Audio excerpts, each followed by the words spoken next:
Philip Goff recently sat on a panel of other philosophers in front of an audience and explained to everyone how he'd had a psychedelic experience that led him to see the underlying reality that is ultimately consciousness. Now, to my ears at least, perhaps it's wishful thinking as an idealist, but to my ears that sounds a lot like idealism. Idealism being the view that reality is in some way mind-dependent rather than ultimately thing-like. Now, this is a big deal for Philip Goff specifically, given that his whole thing as a philosopher is panpsychism. He's, the world's most famous, most popular panpsychist. He's been doing rounds on talk shows, on all kinds of stuff, advocating for and arguing for panpsychism. And don't get me wrong, I like panpsychism because it challenges physicalism, and I think physicalism is much further from the truth than panpsychism. However, I think panpsychism is still quite far from the truth. And in many ways, I think panpsychism is closer to physicalism than it is idealism. So for Philip Goff to expand a view that is idealist, to my mind, signals a big shift. It's a shift from seeing reality in the world as a container within which we exist and within which experience exists, because panpsychism is the view that there is a world, it's objective, it's out there, it's under one aspect or in some way physical, but ultimately what those physical things are that are out there in the world either are experiential or have experience in the same way that we as human beings have experience. But that's a view of things within a world. It's a view where you have little nodes of experience that, might be divisible to a great degree and might come together to form big experiences. But it's still a completely different kind of view to idealism, which says we don't think of the world as containing experience. We think of experience as containing the world. And it seems like that's the view that Goff is expounding here to the audience and to his panelists. So I thought we'd just take a look at it together. So recently in very controlled circumstances, under the supervision of a fully professional therapist, I self-administered a very powerful psychedelic known as 5-MeO-DMT, which is a form of toad venom. And the result was, I believe, was that I was instantly and entirely annihilated. Philip Goff was wiped out of existence, and all that remained was the indescribable raging storm of consciousness underlying all things. And it was fucking terrifying. It really was. And I mean, honestly, I would encourage people not to do this, because I'm serious. I think it's psychologically dangerous. I'm not going to be doing it again in a hurry. But I think it's one of the most important experiences I've ever had. And I believe it gave me direct insight into the ultimate nature of reality. What I've been struggling to do in recent times is to shape a philosophical worldview that can do three things. One, that can accommodate this pure consciousness underlying all things that was witnessed in my experience. Two, that can explain why the universe exists and why it's fine-tuned for life. And three, that can explain why there's so much suffering in the world. Okay, so there we have it. So notice there that he talks about consciousness underlying all things. That's a different way of speaking to saying that there are objects out there that experience. The picture has shifted towards idealism, in my opinion. And he has three questions there. I would say that the answers to 2 and 3 might follow from 1. Is there a metaphysical account of reality that can accommodate his experience that consciousness underlies everything? I would say, yeah, that's idealism. From there, you have to pick what kind of idealism, and maybe whichever one of those you go for can answer questions 2 and 3. Anyway, let's keep going.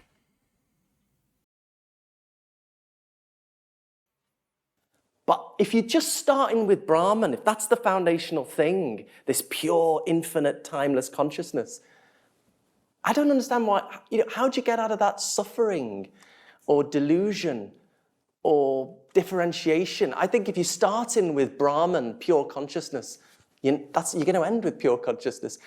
So I explain my experience in terms of God's energies, but in terms of God's essence, I would locate purpose, goal-directedness, in terms of which we can explain why the universe exists, why it's fine-tuned for life. So you need both. Do you want?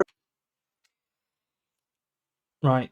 So I suppose this will be the key question for Goff moving forward, and it's one that I think he'd be able to deal with a lot better if he would recognise and commit to the fact that he is now an idealist. The question is whether any other explanations that he is seeking are going to pull the rug out from under this experience that he's had, that demonstrates and has shown him the fact that consciousness underpins and underlies everything else. If they do, then they're no good. Now, he talks about things like purpose, goal-directedness, and all those kinds of things, and he doesn't see that in the experience that he's had of underlying consciousness.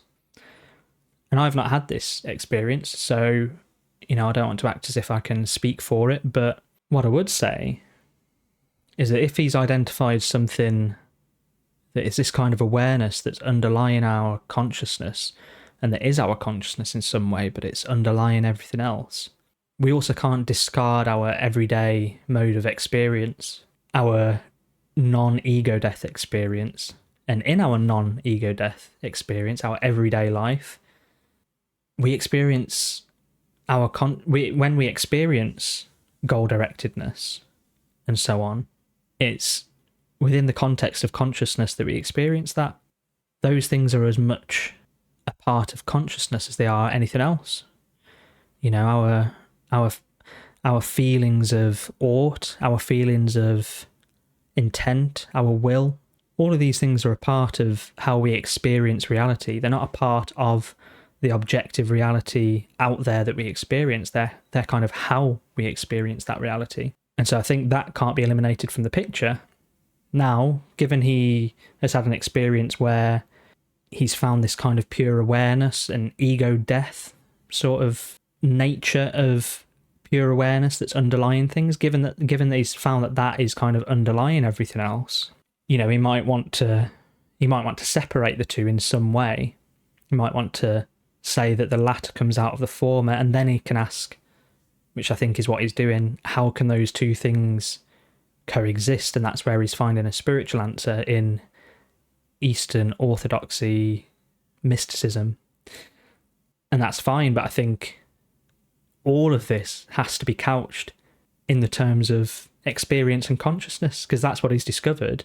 And in both cases, whether it's the awareness or the goal-directedness, in both cases, it's within the context of experience, and it's describing how we experience the world.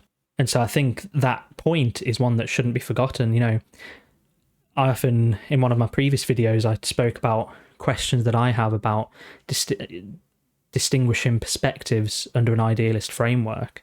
How is it possible? And I said that, these questions are questions that I ask within the context of idealism, and it all makes much more sense and has a lot more coherence to it when I ask these questions if I'm asking it within the context of already saying to myself, this world is primarily experiential, subjective, and that the objective comes from and arises from and is allowed to be perceived through the subjective. And so, if Goff admits to himself that he's an idealist, then I think he'll have a much easier time of wrangling with these questions, and they'll make a lot more sense, or at least they'll have a much more coherent frame within which to have them investigated, in my opinion. Anyway, let's continue. Very, very quickly. I mean, here's a metaphor that seemed to me to capture my experience. Imagine my mind is a light bulb wrapped in cotton wool. And so the cotton wool is like what's particular to me, Philip Goff, and the light bulb is this pure consciousness. It felt like the pure consciousness was just being ripped off, and then this light bulb of pure consciousness shone through. Yeah, so that kind of goes with what I was just saying, He's found this underlying thing, this kind of awareness, the pure consciousness, as he calls it. And, that way of thinking about it seems very familiar to me after having studied Fichte for so long, and transcendental idealism in general and Kant. The idea that there is a distinction to be made between our kind of, they don't phrase it like this, but our kind of egoic experience, which is the kind of cotton on top of the light bulb, and then the light bulb itself, which is this pure awareness. I mean, for Fichte, it was activity. It seems like Goff is explaining that it's potentially less activity and more this kind of pure, indistinguishable consciousness, awareness, something. But regardless, again, you've got the light bulb, you've got the cotton on the top. What are both of those things? Both of those things are experience or experiential. You might want to say the light bulb gives rise to the cotton on top. Or you might want to say that cotton has to be explained from elsewhere. But I don't think you're going to know which direction to go in unless you've admitted to yourself that these things are experiential, that they're both experiential. And, potentially one other way to think about it is, the cotton on the top of the light bulb that gets peeled away. We could think of that as being the objective, but in the sense of the intentional objects. So, who's it? Brentano famously said the mark of the mental is the intentional, and Husserl said it as well. The idea that, we usually think of objects as being that which is independent of me. There's an object there, there's an object here. But if we remove the presupposition that there is a me and then there is a completely independent out there, if we remove that presupposition, then what can we call objects? Well, we can identify objects in terms of how our mind is related to them. So I can say this microphone in front of me is an object for me. It's an object because my mind is directing itself towards it. Or rather, what it means to be an intentional object in this sense is that it is something that I am thinking about or experiencing. It's the aboutness that gives it its role as an object. And that can apply to objects in the world. Objects that I look at, they're things that are intentional objects when they're considered as that which I am looking at and experiencing. But they can also apply to thoughts as well. And this is how we can distinguish ourselves from our thoughts. And this is what a lot of meditation does. It gets us to quiet our minds and sort of recognize, I am not my thoughts. I am that which has thoughts. And when you think of it like that, you recognize that our thoughts are kind of objects in a sense as well. And what is it that's having those thoughts? What is it that's having the aboutness of those thoughts? Well, that would be the light bulb. That's what's underlying. The thoughts that are the intentional objects, that's our personality, it's our body, it's our thoughts, it's our feelings, it's all of those things which psychologically we might call ego. And ego is that which is built up around the light bulb that is our pure self, which one might call a soul as well. I'm throwing all of this in there because I think, modern day sensibilities think that all of these notions, such as a self that underlies everything else and a soul and all these kinds of things, are all kind of silly. But it's only because people don't understand what people are referring to by that. It's that which allows for experience of objects as intentional objects. And, all of this is well within the framework of idealism. The experience of the underlying undifferentiated, as Goff would like to think, and it might be correct, undifferentiated self that is not ego, that is not individuated. That's all well within the idealist tradition. I mean, Fichte himself, he thought that the transcendental I that underlies experience is universal. It's not an individuated thing. He thought it was a kind of moral world order, and eventually he called it God. But regardless of what you call it, it's all under the framework of stopping seeing the world as being out there and us within it. It's the other way around. Let's keep going. Also, with this particular substance, it is very uniform, perfectly uniform. There's nothing. There's no visuals. You're not meeting elves, or which is a bit disappointing. But you're not. There's nothing psychological. You're not going on narratives into your own. It is instant ego dissolution experience of this. Do you know what? Can I just say, I felt like we need to go, with this experience, I felt like we need to go back to the Old Testament talk of fear and trembling, of kind of awe and terror at beholding the divine. Yeah, just a brief note with this one, but, I think this is the starting point of real philosophy for me anyway. It's the mystery, it's the awe at the fact of existence itself. And, I'm not saying there's no point to any philosophy that doesn't deal with, fundamental ontology or anything, but, for me, this is why I do philosophy, essentially, because there's got to be a recognition that it's completely mystifying that there is something rather than nothing. That kind of recognition can only come from recognizing the depth and mystery of existence itself. And that can only come when you recognize existence itself for what it is, which is not. We're kind of deluding ourselves into thinking reality is simpler than it is if we are thinking of it as something physical to be described in mathematical terms, within which experience exists as an emergent property of the physical or something like that. We're kind of tricking ourselves into treating existence itself as just another thing. And things can be explained causally, things can be explained pretty easily. It's a completely different level of explanation that's needed to explain existence from the perspective of consciousness and idealism, which is existence as it really is, as it truly is. We don't want to explain the existence of the objective world that exists within our experience.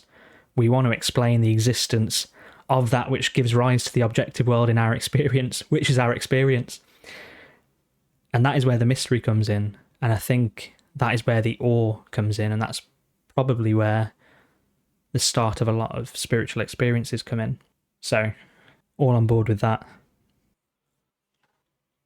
It was part of the content of the experience that there was, I want to say realm of reality. Realm sounds a bit hippie, doesn't it? Anyway,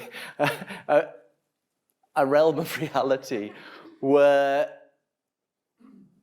any kind of differentiation has no meaning. Concepts of differentiation don't apply. So that's the sense in which I wasn't there, or I was everywhere, depending on how you want to look at it. So that's just part of the content of the directly known experience, that there was no differentiation. And in that sense, Philip Goff, something particular didn't exist, but there was reality. So there is this, so if the experience was not a hallucination, there is a deeper realm of reality where there is no differentiation at all. Right. Great. Yeah, I mean, and again, this is where an admission of idealism would, I think, help. We can talk about undifferentiation and things like this, and I think this is in part where the kind of no self view of some parts of Buddhism and things like that. This is where I think they go wrong, is that there's a sense in which they still haven't grasped or admitted, even with complete non-differentiation, there is still awareness. Otherwise, who or what would understand that non-differentiation, you know? And so we have to maintain that at the centre and admit that that never goes away. There is the experience, even if it's not located and pinpointed in a single objective ego, because objectivity is broken down. And, you know, many idealists maintain just such a view that Goff is speaking about, you know, and Goff's spoken to Kastrup.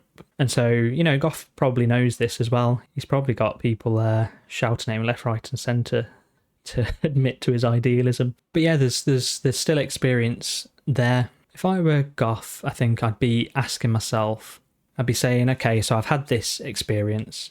And then, well, the first thing I'd do is I'd admit that I'm an idealist and commit to it. But after that, I'd be thinking to myself, okay, I've had this experience of undifferentiated awareness and ego death. And that feels in some way more fundamental and more underlying than the ego and all these other things. But I still want to have room for purpose and for all these other things, and that's why I'm going towards Eastern Orthodoxy and all that. And that might be the answer, you know, I'm not saying it's not.